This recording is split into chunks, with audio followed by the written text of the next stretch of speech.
ഇപ്പോൾ ചില സിനിമകളൊക്കെ വരുന്നുണ്ട് ഇതിനെ സപ്പോർട്ട്, ഇതിനെ ഐ മീൻ നിങ്ങളെ ആക്സെപ്റ്റ് ചെയ്തുകൊണ്ട് അതിനെ സപ്പോർട്ട് ചെയ്തുകൊണ്ട് ഇത്തരത്തിലുള്ള സിനിമ നമ്മുടെ സമൂഹത്തിനെ വളരെയധികം ഇൻഫ്ലുവൻസ് ചെയ്യും. അതൊരു ഫാക്റ്റാണ്.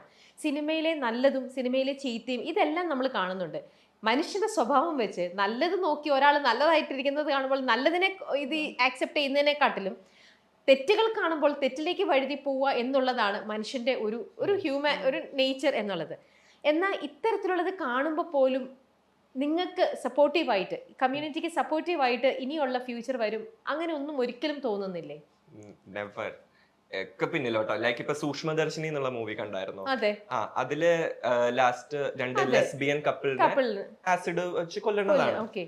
അപ്പം ആ മൂവിയിലെ അവസാനം അവർ ഉദ്ദേശിക്കുന്ന തീം എന്താണെന്ന് വെച്ച് കഴിഞ്ഞാൽ ഇത് തെറ്റാണ്, അവരെല്ലാം അറസ്റ്റ് ചെയ്ത് പോലീസ് കൊണ്ടുപോകുന്നു എന്നുള്ളതാണ്. പക്ഷെ ഇൻസ്റ്റയിൽ അതെങ്ങനെയാ സെലിബ്രേറ്റ് ചെയ്യപ്പെട്ടതെന്ന് അറിയോ? ആ അമ്മച്ചി പറയുന്നുണ്ട് അവരെ കൊന്നേക്കടാന്ന് പറയുന്നുണ്ട്. അത് പ്രൊജക്ട് ചെയ്ത് അമ്മച്ചിക്ക് കയ്യടിയാണ് ഇൻസ്റ്റയിൽ വരുന്നത്. ആൻഡ് ഇതേ ഷോയിൽ ഉണ്ടായിരുന്ന ബിഗ് ബോസിലെ ഒരു കണ്ടസ്റ്റന്റ് വാസ് സെലിബ്രേറ്റിംഗ് ഇറ്റ്. അമ്മച്ചി റോക്സ് എന്ന് പറഞ്ഞ് കമന്റ് ഇട്ട് അതിന്റെ അടിയിൽ സോ ആ മൂവി ഉണ്ടാക്കിയതിന്റെ മെയിൻ ലക്ഷ്യത്തിന്റെ നേരെ ഓപ്പോസിറ്റ് രീതിയിലാണ് ഇപ്പോഴത്തെ ആൾക്കാർ അത് സെലിബ്രേറ്റ്. സോ എന്ത് ചെയ്താലും എനിക്കൊരു ഹോപ്പ് ഇല്ല. തമിഴിലൊരു മൂവി, ഈയിടെ ഒരു മൂവി റിലീസ് ചെയ്തു, കാതലിക്ക് നേരമില്ലേ. അതിനകത്ത് ഇങ്ങനെ ഗേ ഇതിലാണ് കാണിക്കുന്നത്. നമ്മുടെ വിനയ് ആണ് അതിൽ ആക്ട് ചെയ്തിരിക്കുന്നത്. പിന്നെ ജയം രവി, നമ്മുടെ സീരിയലിലുള്ള ഒരു ആക്ടർ എങ്ങടായിരുന്നില്ലേ? ഇല്ല, ജയം രവി നിത്യമേനനാണ് മെയിൻ ലീഡ് ചെയ്യുന്നത്. അതിനകത്ത് ജയം രവിയുടെ ഫ്രണ്ട് ആയിട്ടാണ് വിനയ് ചെയ്തിരിക്കുന്നത്. അപ്പൊ വിനയ് അതിനകത്തൊക്കെ ഇത് നല്ല രീതിയിൽ അതിന്റെ അവസാനം എൻഡ് ചെയ്തിരിക്കുന്നത്. അതല്ല, വേറൊരു ഇതാ. ഓക്കെ, അപ്പൊ എന്തായാലും സിനിമേനെ അധികം നമ്മുടെ സമൂഹത്തിലേക്ക് നല്ലപോലെ ഇപ്പൊ കാതൽ എന്നുള്ള മൂവി വന്നു. പക്ഷെ അതെത്ര പേര് അതിനെ കുറിച്ചൊരു സോഷ്യൽ മീഡിയയിൽ ഡിസ്കഷൻ ഉണ്ടായിരുന്നു, ഒബ്വിയസ്ലി ഉണ്ടായിരുന്നു. പക്ഷെ സ്റ്റിൽ എല്ലാത്തിന്റെയും നെഗറ്റീവ് വശമാണ് കൂടുതൽ പ്രൊജക്ട് ആവുന്നത്. ഓക്കെ, കാതൽ മൂവിയിലും വളരെ മനോഹരമായിട്ടാണ് അത് മനസ്സിലാക്കി കൊടുത്ത മൂവിയാണ്. അതെ, ഇങ്ങനെയുള്ള ആൾക്കാർ നമ്മുടെ സമൂഹത്തിലുണ്ട്. വളരെ നല്ലൊരു മെസ്സേജ്, ബ്യൂട്ടിഫുള്ളി, അതും അത് മമ്മൂക്ക തന്നെ ചെയ്തത് കൊണ്ട് അതിന്റെ ഉത്തരവാദിത്തം അല്ലെങ്കിൽ ആ റോള് ആ ഒരു കംപ്ലീറ്റ് അതിന്റെ ഒരു സീരിയസ്നെസ് ആയിക്കോട്ടെ എല്ലാം കറക്റ്റ് ആയിട്ടത് അവർക്കത് ചെയ്യാൻ പറ്റി. അതുപോലെ തന്നെ നിവിൻ പോളിയുടെ ഒരു മൂവി ഉണ്ടായിരുന്നല്ലോ, ഒരു മൂത്തോൻ. അത് എന്ത് ബ്യൂട്ടിഫുൾ ആയിട്ടാണ് അത് പിക്ചർ ചെയ്തിരിക്കുന്നത്. പക്ഷെ ആ മൂവി അത്ര ഇത് വന്നില്ല, റോഷനും നിവിനും ആയിട്ടുള്ള അടിപൊളി മൂവിയാണ്.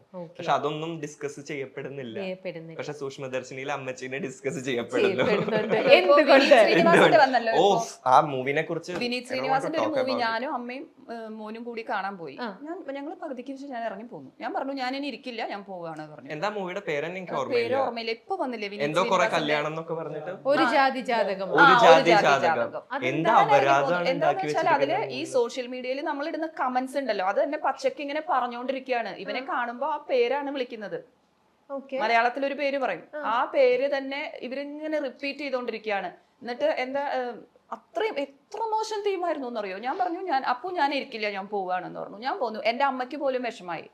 കോമഡി എന്ന പേരിൽ എന്ത് അരോചകമായിട്ടുള്ളതും അടിച്ചുവിടുക, അതും വിനീത് ശ്രീനിവാസനെ പോലെ ഒരു ആക്ടർ അങ്ങനെ എക്സ്പെക്ട് ചെയ്ത് നമ്മൾ ചെയ്യുന്നില്ല. എത്രയോ നല്ല മൂവീസ് ഉണ്ടാക്കിയിട്ടുള്ളതാണ്. പക്ഷെ ആ ഒരു റെസ്പെക്ട് അവിടെ വിനീത് ശ്രീനിവാസന്റെ മൂവി അല്ല, ഹീസ് ആക്ടിങ്. എന്നാലും ഒരു സ്ക്രിപ്റ്റ് വായിക്കുമ്പോ പിന്നെ പക്ഷെ എല്ലാം പറഞ്ഞിട്ട് അവസാനം കൊണ്ടൊരു മെസ്സേജ് പോലെ ഇതൊന്നും അല്ലാന്നാക്കുന്ന പോലെ, അത് നമ്മുടെ ഇങ്ങനത്തെ ഒരു സമൂഹത്തില് ഒരു കാര്യമില്ല. അവരാരും അവസാനത്തെ മെസ്സേജ് കാണൂല ഇത്രയ്ക്കധികം നെഗറ്റീവ് പറഞ്ഞിട്ട്. അവര് മനസ്സിൽ വിചാരിച്ചിട്ടുണ്ടാവും ഇത് ഒരു മെസ്സേജ് കൊടുക്കാന്ന്. പക്ഷെ അതല്ല, അവരുടെ മനസ്സിൽ ശരിക്കും അതല്ല നടന്നത്. ഒരു ക്യാരക്ടർ ഉണ്ട്, ഒരു പെണ്ണിന്റെ ക്യാരക്ടർ, ഒരു ലെസ്ബിയൻ പോലെ ഒരു ക്യാരക്ടർ ഉണ്ട്. അവരെ കാണിച്ചിരിക്കുന്നത് ഫുൾ കൺഫ്യൂസ്ഡ്. ഇന്ന് വന്ന് പറയുന്നത് എനിക്ക് നിന്നെ ഇഷ്ടമാണ്, നാളെ വന്ന് ആണിന്റെ അടുത്ത് പറയുന്നത് ഇഷ്ടമാണ്, വീണ്ടും വന്ന് പറയുന്നത് എനിക്ക് നിന്നെയാണ് ഇഷ്ടം. അപ്പൊ ഒരു കൺഫ്യൂസ്ഡ് ആയിട്ടും മഴവില്ല് ഇടയ്ക്കിടയ്ക്ക് പുച്ഛിച്ചുകൊണ്ട് പറയുന്നുണ്ട്. മഴവിൽ റെയിൻബോ എന്ന് പറയുന്നത് ആക്ച്വലി ഒരു പ്രൈഡ്, ഒരു ഫ്ലാഗ് ആണ്. അതിനെ അവർക്ക് മഴവില്ല് എന്ന് പറഞ്ഞുകൊണ്ട് പുച്ഛിച്ചിട്ട് എന്തിനാ പറയുന്നത് എനിക്ക് മനസ്സിലായിട്ടില്ല. അതും വിനീത് ശ്രീനിവാസനെ പോലെ ഇത്ര വലിയൊരു ആക്ടർ. സോ എല്ലാം കൊണ്ടും അടിപൊളിയാണ്. ഞാൻ അവരുടെ ഒരു ഇൻസ്റ്റാഗ്രാം പേജിൽ ഞാൻ നല്ല കമന്റ്സ് ഇട്ട് കൊടുത്തിട്ടുണ്ടായിരുന്നു. ഓ ചേച്ചി അതിന് കമന്റ് ചെയ്തു? ഞാൻ എന്നെ പിടിച്ചു വെച്ചിരിക്കുകയാണ്. ഞാൻ അതിനു വേണ്ടി ഒരു ഫേക്ക് ഐഡി ഉണ്ടാക്കിയിട്ടുണ്ട്.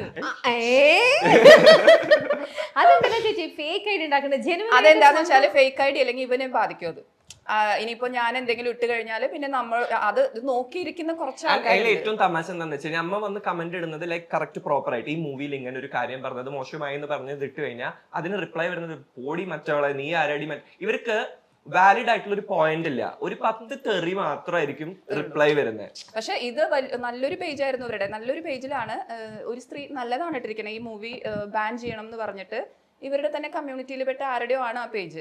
ഞാൻ അതിൽ കയറി അതിനെ സപ്പോർട്ട് ചെയ്ത് വളരെ മനോഹരമായിട്ട് ഇത്ര ഒരു പേജ് എഴുതി കൊടുത്തു ഞാൻ. അപ്പൊ അതിന് 2 ദിവസം ഫൈറ്റ് ആയിരുന്നു അതില്. അതിന്റെ ഒരാള് പിന്നെ ഇടും, അവര് പറയുന്നത് ഇവരൊക്കെ വന്ന എന്താണ് ട്രെയിനിൽ വന്നിട്ട് പൈസ തട്ടിച്ചു കൊണ്ടുപോകുന്ന ആൾക്കാരല്ലേ. അപ്പൊ ഞാൻ പറഞ്ഞു 1976 ട്രെയിനിൽ നിന്ന് നിങ്ങൾ ഇതുവരെ ഇപ്പോഴും ട്രെയിനിൽ അങ്ങനെ ചെയ്യുന്നവരുണ്ട്. അതിന്റെ അർത്ഥം എല്ലാവരും അങ്ങനെയാണെന്നാണോ? മനുഷ്യരിലും നല്ലതും ചീത്തയും ഇല്ലേ? അത് മാത്രല്ല ഇവർക്ക് ഈ കമ്മ്യൂണിറ്റി എന്ന് പറഞ്ഞാൽ ഇവർ ആകെ കൂടി അറിയണത് ട്രെയിനിൽ പൈസ മേടിക്കുന്ന ആളുകൾ, ഇത് മാത്രമേ അറിയുള്ളൂ. അത് വെച്ചിട്ടാണ് ഈ കമന്റ് ഇടുന്നത്. ഞാനും വിട്ടുകൊടുത്തില്ല. 2 ദിവസം കഴിഞ്ഞപ്പോൾ എന്താ മെയിൻ പ്രോബ്ലം എന്ന് വെച്ചാൽ ഈ ട്രെയിനിൽ നിന്ന് പൈസ മേടിക്കുന്ന ആളുകളുടെ നിന്ന് മുന്നോട്ട് വരുന്ന ഇപ്പൊ ജാൻമോനി തന്നെ വലിയ സെലിബ്രിറ്റി മേക്കപ്പ് ആർട്ടിസ്റ്റിൽ മുന്നോട്ട് വരുന്ന ഇവർക്ക് പിടിക്കുന്നില്ല. അവർക്ക് വേണ്ടത് എന്താ ട്രെയിനിൽ തന്നെ പിച്ചെടുത്ത് ജീവിക്കണം എന്നുള്ളതിലേക്ക് ആണ് അവര് ഹാപ്പിനെസ്. അങ്ങനെ നെഗറ്റീവ് ആയാലും അവർക്ക് ഹാപ്പി ഉള്ളൂ. നമ്മുടെ ഹിന്ദിയിലാണെങ്കിലും ബാക്കി ലാംഗ്വേജസിലൊക്കെ ആണെങ്കിലും ഇതിന്റെ ആ ഒരു സത്യാവസ്ഥ റിവീൽ ചെയ്തുകൊണ്ട് ആ ഒരു ഫേസിനെ കാണിച്ചുകൊണ്ടുള്ള എത്ര നല്ല മൂവീസ് ഒക്കെയാണ് വരുന്നത്. അങ്ങനെയെങ്കിലും നമ്മുടെ സമൂഹത്തിലെ ആൾക്കാര് അതിനൊന്ന് മനസ്സിലാക്കുക, അതിനൊന്ന് ആക്സെപ്റ്റ് ചെയ്യുക അല്ലേ? ഞാൻ സത്യത്തില് ഒരു ദാണ്ടിയ എന്താണ്ടായിരുന്നു, ദാണ്ടിയന് എന്താ പറയാ, ദാണ്ടിയൊന്നുമില്ലല്ലേ? അപ്പൊ ദാണ്ടിയുടെ അവസരത്തിൽ ഞാൻ നവരാത്രിയുടെ ഫെസ്റ്റിവല് അപ്പൊ പൂനെയിലായിരുന്നു. അപ്പൊ ഞാൻ സത്യത്തില് എന്റെ മകന്റെ കമ്മ്യൂണിറ്റിയെ കുറിച്ച് മനസ്സിലാക്കണം എന്ന് എനിക്ക് എന്റെ മനസ്സിലുണ്ടായിരുന്നു. അതായത് ഇവരുടെ കമ്മ്യൂണിറ്റിയിലെ ഒരു കുട്ടിയായിട്ട് ഞാൻ സംസാരിച്ച് ദാണ്ടിയ നൈറ്റ് ഞാനും മോളും കൂടി സെലിബ്രേറ്റ് ചെയ്യാൻ പോയത് ഇവരുടെ കമ്മ്യൂണിറ്റിയിലാണ്, ഗേ കമ്മ്യൂണിറ്റി മാത്രം.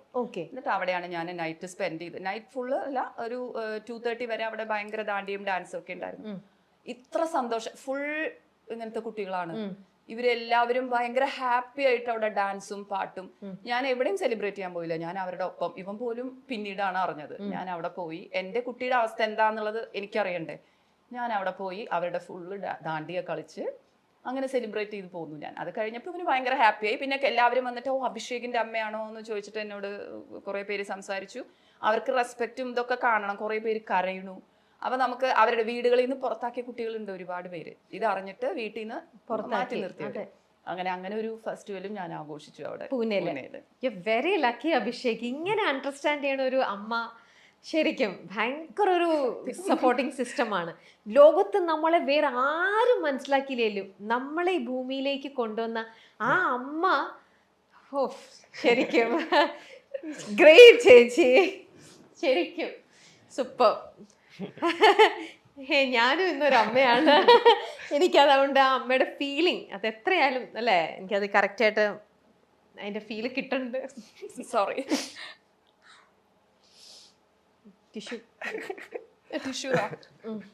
സത്യം തുറന്നു പറയാനായിട്ടൊക്കെ ശരിക്കും ഇത്രയും നമ്മൾ കഷ്ടപ്പെടണോ? അതെ, അതാണ്. പക്ഷെ നമ്മൾ ആരെയും ഉപദ്രവിക്കുന്നില്ല, ആരെയും ഹാം ചെയ്യുന്നില്ല.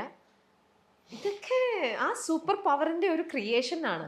അതിനെ മനസ്സിലാക്കാതെ ഇങ്ങനെയൊക്കെ ചെയ്യുമ്പം